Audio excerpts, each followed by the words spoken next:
రాణా గారు మీకు పిచ్చి పట్టిందా? నేను మిమ్మల్ని చెంపదెబ్బ కొట్టడం ఏంటి? అంత పెద్ద పాపం నేను చేయలేను. గాయత్రి, మేము చెప్పేది కాస్త వినండి. మీరొక వ్యాపారి కూతురు అయినప్పటికీ మీకు లెక్కలు అస్సలు తెలియవు. ప్రేమలోనూ వ్యాపారంలోనూ లెక్కలు సమంగా ఉండాలి. ఇప్పుడే చెప్పాను కదా మీకు, నేను మీపై చేయి చేసుకోలేను. కానీ ఎందుకు? ఎందుకంటే రాణా గారు, మీరు నా భర్త, ఆమీర్ కోట్కి రాజు. అయితే మీరు మాకు భార్య, రాణి గారు. మీరెంత చెప్పినా నేను ఒప్పుకోను. నేను మిమ్మల్ని చేయి చేసుకోలేను. మీరు ఈరోజు ఏదో అయ్యింది, ఏదో ఒకటి మాట్లాడు. మీరు నన్ను దండించకపోతే మా మనసులో నుండి ఈ అపరాధ భావన ఎన్నటికీ తొలగిపోదు.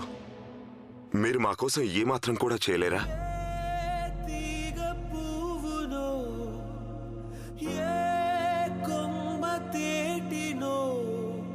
సరే అయితే ఇదేగా మీ కోరిక? అంతే. ఆలోచించుకోండి. మేమన్న మాట వెనక్కి తీసుకోం. అయితే కూర్చోండి, కూర్చోండి. ఇక్కడ మాట అంటే మాటే కదా. మేము రాజపుత్రులం, మాకే భయం లేదు. సరే అయితే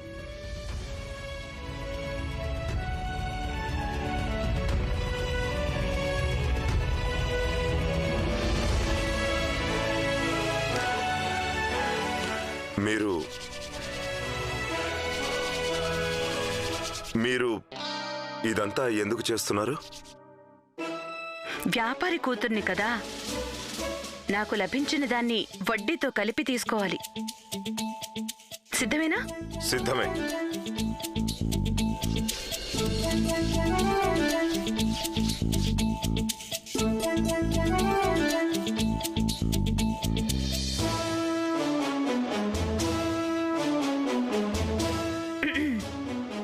రాణి గాయత్రి గారు నిర్ణయించుకున్నారు మిమ్మల్ని దండించకూడదని. అదే మీకు శిక్ష.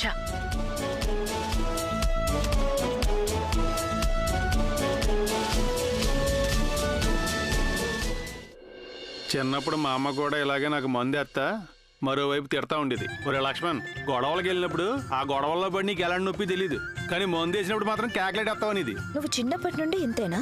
లేదు లేదు, చిన్నప్పుడు నేను ఇంకా బాగా అలర చేసేవాడిని. మీకు విషయం తెలుసా, మా ఊళ్ళో అందరిని ఆట పట్టించేవాడిని. నేను ఇంకా ఏం చేసేవాడిని అంటే మా పక్కనికి ఏదిని తీసుకెళ్ళి పొలాలు వదిలేసేవాడిని. ఇంకా చాలల్లో గట్లని గండి కొట్టేసేవాడిని.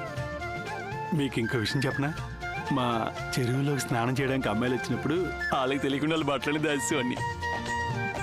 మీరు ఎప్పుడైనా చెరువులో స్నానానికి వెళ్ళారా? మీకు తెలుసా, మా ఊళ్ళో ముసలబాబు ఉండేవాడు. నేనేమైనా పంచి లాగేస్తా ఉండేవాడిని. నా దెబ్బకు భయపడి ఆయన పంచి కట్టుకోవడం మనిషి పైజామాలు వేసుకునేవాడు.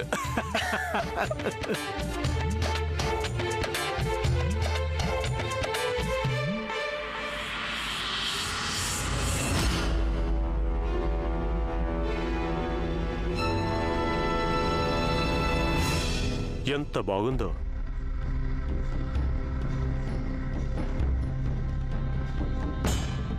ఏమైంది? చెయ్యేందుకు వెనకలాగేశావు? మీరు సిగ్గునే వదిలేసినప్పుడు ఇంక ఈ నాటకాలు దేనికి? మీరు చెయ్యాలనుకునేది మా కళ్ళ ముందే చెయ్యండి. చూడండి ప్రభు, ఈ సమయంలో మీరు ఎక్కడి నుంచి వెళ్ళటమే మంచిది. అయితే ఇక నువ్వు చెప్తావా మాకు మా గదిలోకి మేము ఎప్పుడు రావాలో ఎప్పుడు రాకూడదు అన్నది? చూస్తుంటే నువ్వు నీ స్థానం ఏంటో మర్చిపోయినట్టున్నావు. నీకు నీ స్థానం ఏంటో గుర్తు చేయక తప్పదు.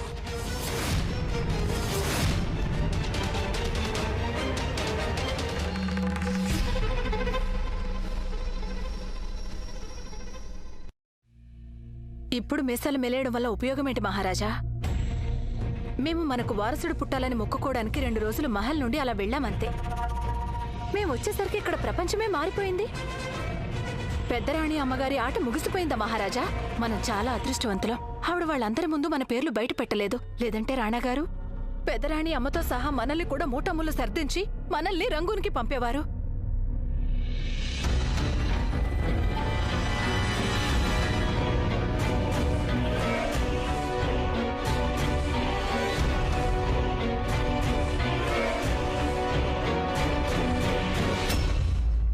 చంద్రవదన్, మీరు మా పుత్రులైనందుకు మాకీరోజు గర్వంగా ఉంది. ఎన్ని సంవత్సరాలు మీరు మా దగ్గర ఏమీ నేర్చుకోలేదనిపించేది. కానీ ఈరోజు మీరు మా తరఫున మాట్లాడకుండా ఒకటి బాగా నిరూపించారు. జిత్తుల మారి గుంటనక్క పిల్లలకి జిత్తులు ఇంకొకరు నేర్పనవసరం లేదని. ఎంతైనా మీ నరాల్లో ప్రవహించేది మా రక్తమే కదా. రాణాగారు మమ్మల్ని రంగూన్కి పంపించాక గాయత్రి అనుకుంటూ ఉంటుంది, ఇప్పుడీ రాజమహలు కాదు, ఇల్లులా మారిపోతుందని. తనకేం తెలుసు మేము లేకున్నా అక్కడ కుట్రపూరిత విత్తనాలు నాటి వచ్చామని. విత్తనాలు మేం వేస్తే పంటని మీరు కోస్తారు. మిమ్మల్ని మేము ఆదేశిస్తున్నాం. మేం చెయ్యలేని పనిని మీరు పూర్తి చెయ్యాలి. రాణా ఇంద్రవదన్ సింగ్ దేవ్ గాయత్రీలని సమూలంగా నిర్మూలించాలి. ఇక నుండి ఇది మీ బాధ్యత చంద్రవదన్. మరైతే మహారాజా, మనం ఇకపై చేయాల్సిన పనేంటి? ఇంతవరకు మేము సింహాసనం కోసం పోరాడాం, కానీ ఇప్పుడు మేము మా తల్లి గౌరవం కోసం పోరాడతాం. వారు మా నుండి సింహాసనాన్ని లాక్కొని ఉండొచ్చు, అయినప్పటికీ ఆవిడ మా తల్లే కదా. ఆవిడ కన్నీళ్లు కలవటం వల్ల ఈ శత్రుత్వపు రంగు మరింతగా ముదిరిపోయింది. ఈరోజు మేము రాజా చంద్రవదన్ సింగ్ దేవ్ ఓ ప్రతిజ్ఞ చేస్తున్నాం. మా తల్లికి జరిగిన అవమానానికి ప్రతీకారం తీర్చుకోవటానికి మేము ఈ ఆమీర్ కోట్ రాజ్యం పునాదుల్ని సైతం కదిలించాల్సి వచ్చినా మేము దానికి వెనకాడాం.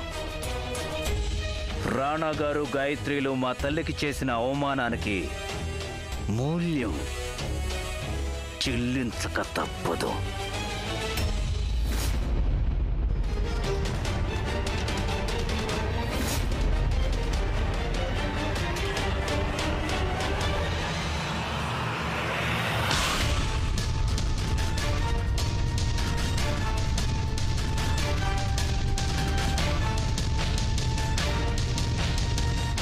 నేను ఇక్కడి నుంచి మిమ్మల్ని వెళ్ళమని చెప్తున్నాను కదా.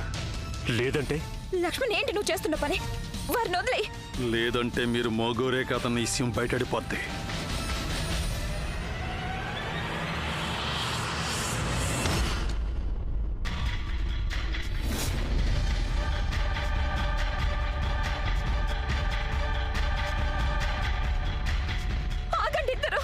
లేదు రాకుమారి, ఈ రోజు నేను మన చిన్నరాజా వారికి ఆడవాళ్ళని ఎలా గౌరవించాలో నేర్పించి తీరతాను. యుద్ధం ఎవరు ఎవరికి నేర్పుతారో.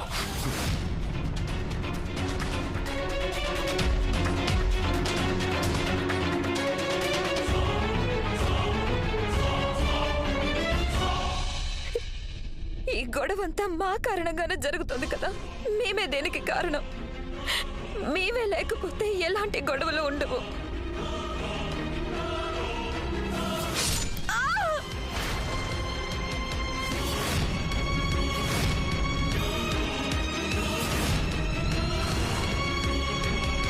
రాకుమారి గారు,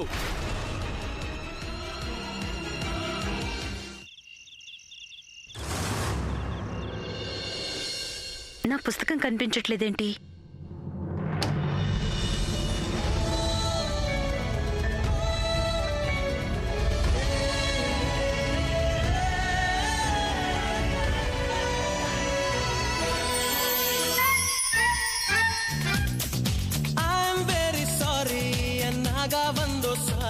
సరదాగా నవ్వేసై ఒకసారి హయో హయో హయో పెదాలలా బిగించి శపించకే మరి మంత్రాలవి జపించి వదిలే క్షమించి. అరే పాపం చిరుకోపం నిజమేనా మేకప్ప? అరే పాప సారీ చెప్పా, ఓ మై గోల్డెన్ చెప్పా, ఫారెక్స్ బేబీ టైపా, లవ్లీ లాలీపాపా.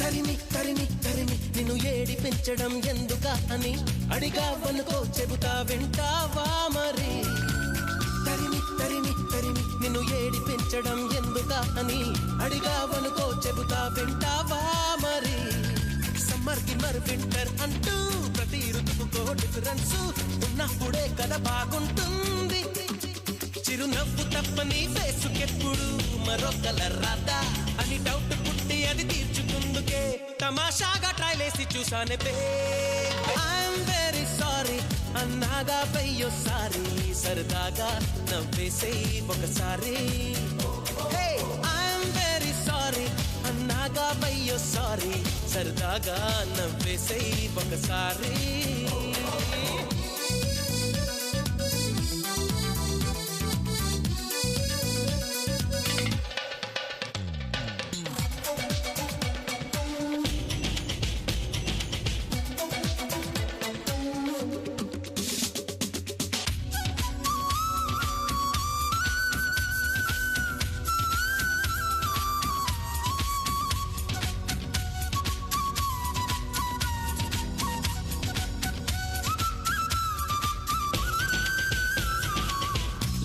అవసరమైన లేనంత ఎర్రగా పెదవి ఉందిగా కందే వరకు కొరికి తెగ హింసించకే లిప్స్టిక్ అవసరమైన లేనంత ఎర్రగా పెదవి ఉందిగా కందే వరకు కొరికి తెగ హింసించకే టొమాటో పళ్ళకి డూపుల్లా సుమారు సిమ్లా యాపుల్లా ఉన్నావే పిల్ల నువ్వు నిలువెల్లా నీ బొంగ మూతితో పొంగనీయకే బుగ్గలు బర్గర్లా నన్నుండనీక ఊరించితే అవి నిజం చెప్పు నీ తప్పు కాదా అది ఐఎమ్ వెరీ సారీ అన్నాగా వెయ్యోసారి సరదాగా నవ్వేసై ఒకసారి ఐఎమ్ వెరీ సారీ అన్నాగా వెయ్యోసారి సరదాగా నవ్వేసై ఒకసారి హయో హయో హయో పెదాలలా బిగించి శపించకే మరి మంత్రాలవి జపించి బదిలై క్షమించి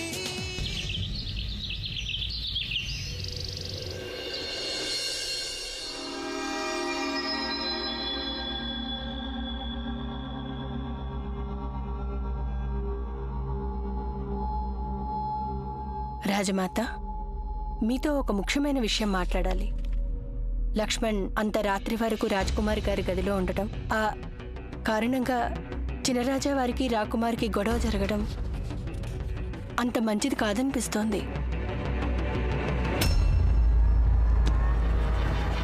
రాజమాత,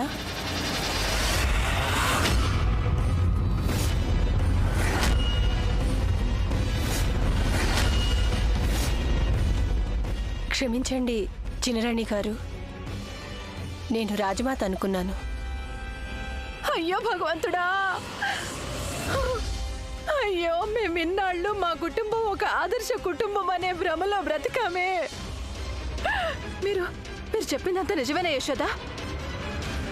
అయ్యో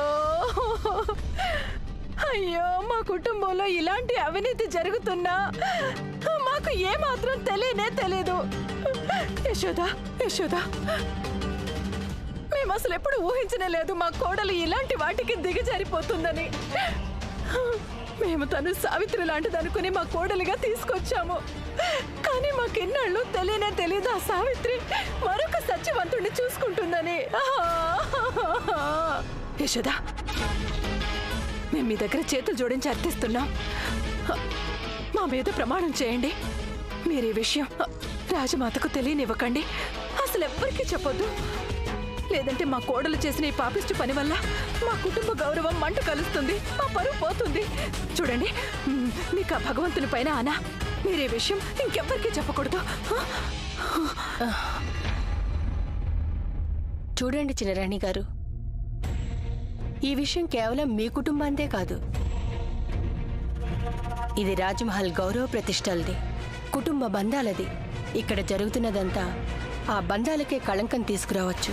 మేం ఈ రోజు వరకు రాజమాత దగ్గర ఏ విషయమూ దాచలేదు.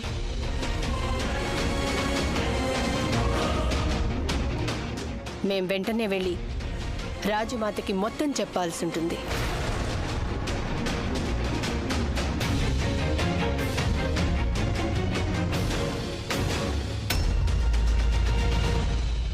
మీరు చెప్పింది నిజమే. మీరు మా కళ్ళు తెరిపించారు యశోదా. మేమే స్వయంగా వెళ్ళి రాజమాతకు అన్ని వివరంగా చెప్పేస్తాం. శభాష్ యశోదా, శభాష్. మీరు ఈ రాజమహల్కి ఎంతో నమ్మకమైన వారు అనిపించుకున్నారు. ఇప్పుడు మేము స్వయంగా వెళ్ళి రాజమాతకు స్పష్టంగా అన్నీ చెప్పేస్తాం. అలాగే ఆ తప్పుడు వ్యక్తిని మెడపట్టుకుని ఈ మహల్ నుంచి బయటకు గంటించేస్తాం.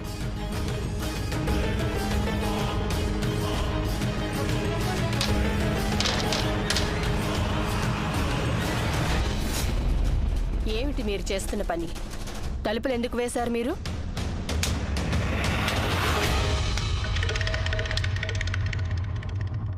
ఇప్పుడు ఏమని అడిగారు మీరు? మేమేం చేస్తున్నామనా? అయ్యో యశోదా, మీకు మీ స్వామి భక్తికి బహుమతిస్తున్నాం. నాకు మీ నుండి ఏమీ అవసరం లేదు. యశోదా, మీరు కూడా చాలా బాధపడుతున్నారు కదా, ఈ కుటుంబ బంధాలపై ఎటువంటి కళంకం రాకూడదని. అందుకే మేం మిమ్మల్ని అన్ని బంధాల నుండి విముక్తుల్ని చేసేస్తాం.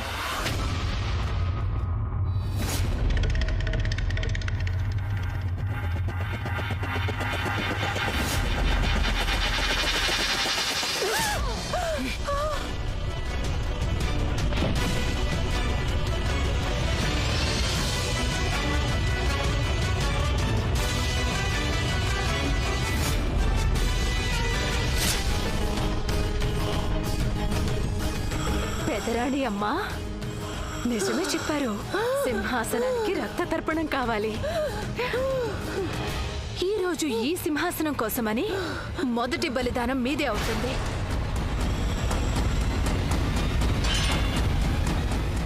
మారణ హోమం అది ఇప్పుడు మొదలైనట్టే. ఇక ఈ మారణ హోమం ముగిసిన నాడు మా భర్త చంద్రవదన మహారాజు అవుతారు. ఇక ఈ కోకిల రాణి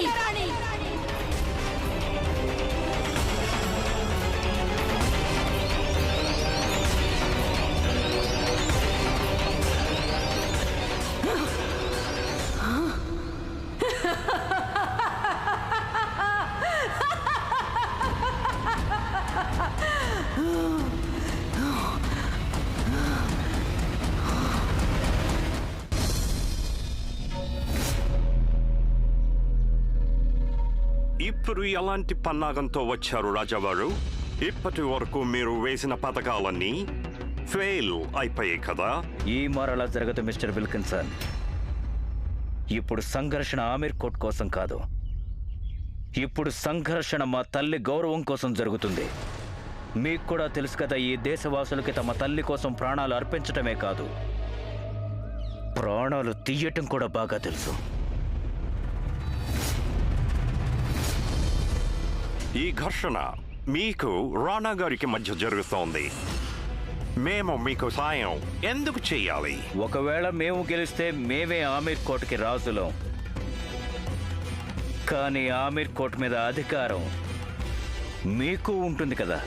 ఒకవేళ మనం చేతులు కలిపినా అప్పటికి కూడా రాజమాత ఆవిడ నమ్మిన బంట్లు ఆ మహల్లో ఉన్నంత వరకు మనం ఈ విషయంలో ఏమీ చేయలేము.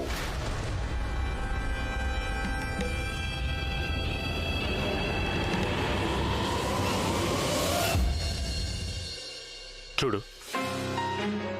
రాజకుమారి గారికి విశ్రాంతి చాలా అవసరం.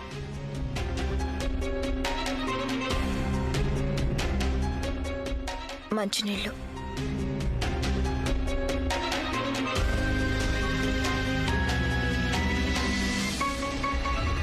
నేను ఇక్కడే ఉన్నాను రాకుమారి గారు.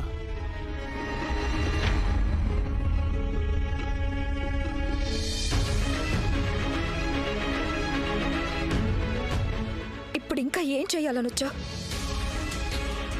మీకు విషయం చెప్పిన రాకుమారి గారు, చిన్నప్పటి నుంచి ఈ రోజు వరకు ఈ లక్ష్మణ్ రక్తం కళ్ళ చూడాలని చాలా మంది అనుకున్నారు. మనసా కలలాంటిది వయసే తెలుసా, కానీ ఈ లక్ష్మణ్ కోసం రక్తం దారిపోసింది మాత్రం మీరే రాకుమారి.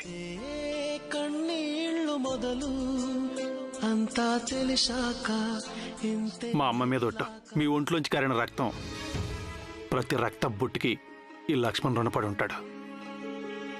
ఎలాంటి పరిస్థితి వచ్చినా, ఏ సమస్య వచ్చినా నేను ఈ మహల్లో ఉన్నంత వరకు మీ మీద కనీసం ఏ కూడా వాళ్ళని ఉన్నాం. ఇది లక్ష్మణ్ మీకు ఇస్తున్న మాట.